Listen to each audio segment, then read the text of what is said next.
Hello and welcome back to Kiran's commerce zone. दोस्तों, जैसा मैं लास्ट वीडियो में कहा था कि जो मैं एमसीक्यूज़ लेके आऊँगा वो होंगे रिगार्डिंग पार्टनरशिप, जो आपने अभी पढ़ा है उससे रिलेटेड एमसीक्यूज़। आज का सेशन हम पार्टनरशिप करेंगे, कल का सेशन भी होगा पार्टनरशिप पे, क्योंकि लेंथी चैप्टर है तो मैंने सोचा कि 2 या कम से कम 3 इसके वीडियोज़ होने चाहिए एमसीक्यूज़ के ऊपर। तो आज फर्स्ट वीडियो है एमसीक्यूज़ का। मेरे पीछे कुछ एमसीक्यूज़ लिखे गए हैं, तो मैं आपसे रिक्वेस्ट करूंगा कि पहले एक स्क्रीनशॉट लें, अपने एंड पे सॉल्व करें, फिर कंपेयर करें, देखें आपके कितने सही और कितने गलत हैं। तो 10 सेकंड का टाइम दे रहा हूं, आप सबसे पहले स्क्रीनशॉट लीजिए।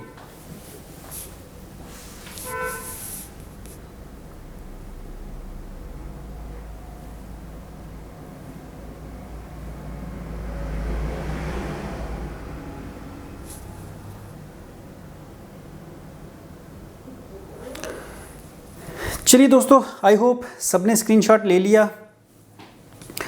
अब, और उम्मीद करता हूँ सबने पढ़ा भी हुआ है चैप्टर। तो डिस्कस करते हैं आज के MCQs. So the very first MCQ is partners are collectively called. Partners को कलेक्टिवली क्या कहते हैं? याद होगा कि जब मैंने ये टॉपिक शुरू करवाया था पार्टनरशिप, उसमें मैंने बताया था कि पार्टनर्स को कलेक्टिवली क्या कहते हैं। अगर आपको याद है तो आपका एमसीक्यू आपसे निकल जाएगा। तो options are business, B firm, C company, D none of these. तो पार्टनर्स को कलेक्टिवली क्या कहते हैं? पार्टनर्स को कलेक्टिवली हम पार्टनरशिप फर्म कहते हैं। Right answer is B. Individually कहते हैं पार्टनर्स और कलेक्टिवली कहते हैं partnership firm. Second is in the absence of partnership deed profit will be divided. अगर पार्टनरशिप डीड एब्सेंट है, मतलब कि अगर पार्टनरशिप डीड रिटन में नहीं है, ओरल है, उस केस में हम प्रॉफिट को कैसे बांटते हैं? मैंने आपको याद होगा बताया था rules in the absence of partnership deed. तो उसी से रिलेटेड ये एमसीक्यू है कि पार्टनरशिप डीड अगर रिटन में ना हो, ओरल हो, तो हम प्रॉफिट को कैसे बांटते हैं। So option A is capital ratio, option B is equal ratio, option C is in any ratio, option D is none of this. तो आपको याद होगा मैंने कहा था in the absence of partnership deed जो प्रॉफिट होता है पार्टनर्स आपस में इक्वली डिस्ट्रीब्यूट करेंगे। So right answer is B. Next, in the absence of partnership deed interest will be given on partner loan. अगर अगेन पार्टनरशिप डीड रिटन में नहीं है तो पार्टनर ने जो लोन दिया है उसको हमें कितना इंटरेस्ट देना होता है? So options are A 5%, B 6%, C 9%, D no interest is given.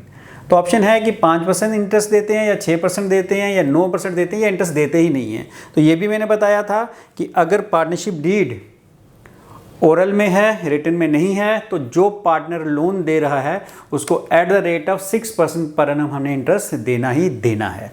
Next is in case of fluctuating capital their drawing will be recorded on. अगर हमने कैपिटल को फ्लक्चुएटिंग रखा है, आपको मैंने याद होगा कराया था 2 तरह की कैपिटल, फिक्स्ड और फ्लक्चुएटिंग। फिक्स कैपिटल में हम 2 अकाउंट बनाते हैं, एक पार्टनर का फिक्स कैपिटल अकाउंट होता है और दूसरा पार्टनर का करंट अकाउंट होता है। और अगर कैपिटल फ्लक्चुएटिंग है तो उस केस में हम सिर्फ एक ही अकाउंट बनाते हैं जिसको हम बोलते हैं पार्टनर्स कैपिटल अकाउंट। तो यहाँ पे इसने कहा कि अगर कैपिटल फ्लक्चुएटिंग है तो आपको याद होगा उसमें हम एक ही अकाउंट बनाते हैं। तो कहता अगर फ्लक्चुएटिंग कैपिटल अकाउंट है तो ड्राइंग्स पार्टनर की कहाँ रिकॉर्ड होंगी? So options are A in the debit of current account, in the credit of current account, in the debit of capital account, in the credit of current account. Current account हम उसी case में बनाते हैं जब capital हमारी fix होती है, लेकिन यहाँ बात किसकी हो रही है? फ्लक्चुएटिंग कैपिटल की। तो फ्लक्चुएटिंग कैपिटल में सबसे पहले तो हम कैपिटल अकाउंट बनाते हैं। दूसरा, ड्राइंग्स कहाँ पे रिकॉर्ड होती हैं? मैंने आपको याद होगा बताया था कि पार्टनर के जितने एक्सपेंसेस लॉसेज हैं वो डेबिट साइड में रिकॉर्ड किए जाते हैं। तो in the debit of capital account, right answer is C.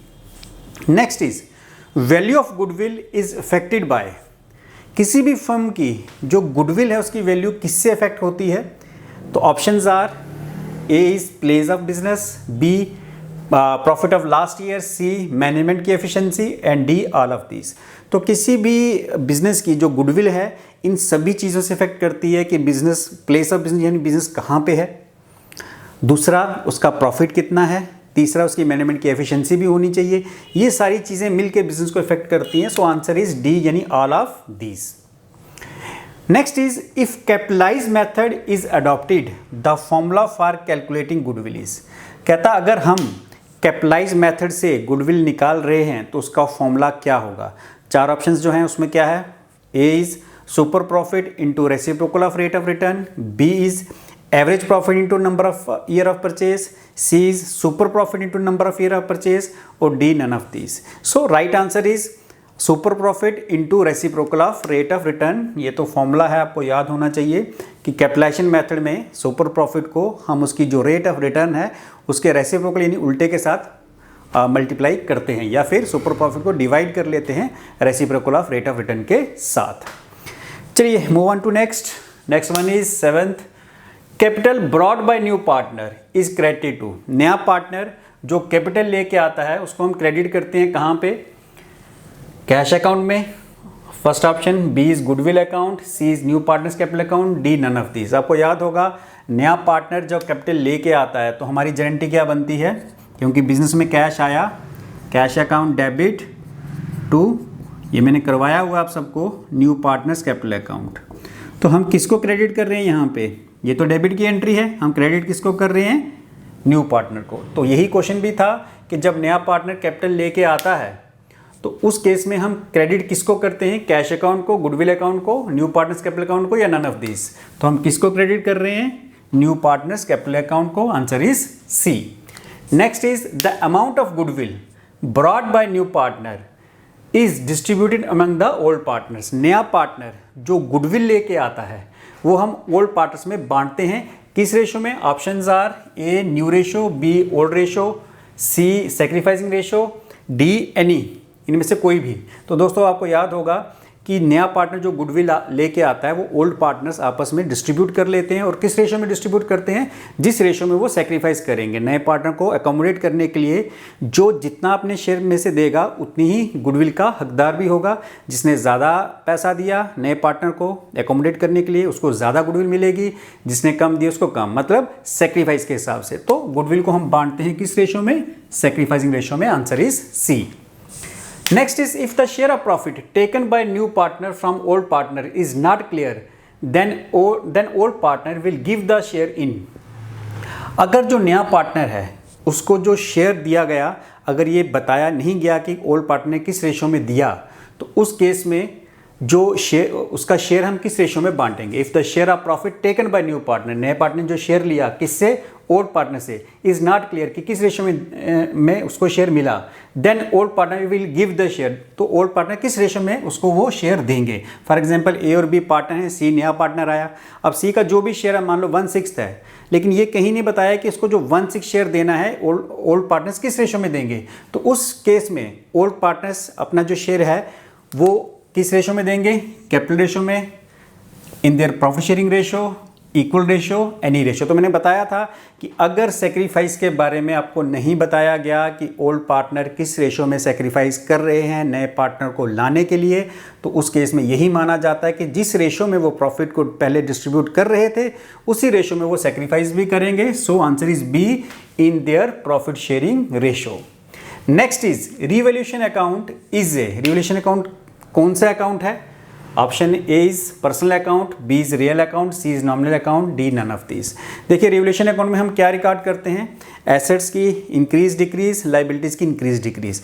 Asset की इंक्रीज हमारे लिए एक इनकम है और एसेट की डिक्रीज हमारे लिए एक एक्सपेंस है या लॉस है। इसी तरह लाइबिलिटीज़ की इंक्रीज हमारे लिए एक लॉस है और डिक्रीज इनकम है। मतलब रिवैल्यूएशन अकाउंट में हम अपनी इनकम्स, एक्सपेंसेस, लॉसेस वगैरह हम रिवैल्यूएशन अकाउंट में लेते हैं। तो रिवैल्यूएशन अकाउंट जहाँ पे हम अपने एक्सपेंसेस लॉसेस को लेते हैं वो अकाउंट कौन सा होता है, that is not a personal account, क्योंकि ये किसी पर्सन, किसी नाम से ट्रांजैक्शन रिलेटेड जो ट्रांजैक्शन होती हैं वो रिकॉर्ड करता है। रियल अकाउंट एसेट्स की ट्रांजैक्शन रिकॉर्ड करता है।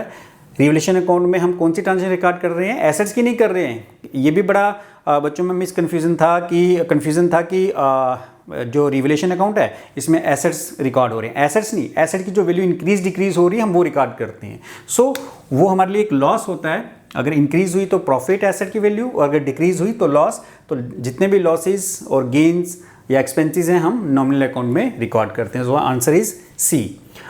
After the admission of new partner, next is after the admission of new partner assets and liabilities in balance sheet are recorded as. कहता है नए पार्टनर के आने के बाद और रिवोल्यूशन करने के बाद एसेट्स और लाइबिलिटीज को हम कैसे रिकॉर्ड करते हैं, उनकी रियलाइजेबल वैल्यू यानी उनकी जो उस वक्त की वैल्यू है, यानी जिस प्राइस पे वो बिक सकते हैं उसको बोलते हैं रियलाइजेबल वैल्यू। बुक वैल्यू यानी जो वैल्यू हमारी बुक में दी गई है। करंट वैल्यू जो उनकी अब की वैल्यू है, बुक वैल्यू हो गया जिस वैल्यू में वो रिकॉर्ड किए गए। करंट वैल्यू होगा जो अब की वैल्यू, रीवैल्यूड फिगर हो गया कि जो हमने उसकी वैल्यूएशन दोबारा करके रीवैल्यू करके उसकी फिगर निकाली। तो एडमिशन, नए पार्टनर के एडमिशन के बाद हम अपने एसेट्स और लाइबिलिटीज़ को अपनी रीवैल्यूड फिगर यानी जो हमने फिगर्स अब दोबारा से निकाली, चाहे वो इंक्रीज हुई या डिक्रीज, उस फिगर्स पे हम उनको रिकॉर्ड करते हैं। Next is if there is a balance of reserve appears in the books at the time of admission of new partner it will credit to.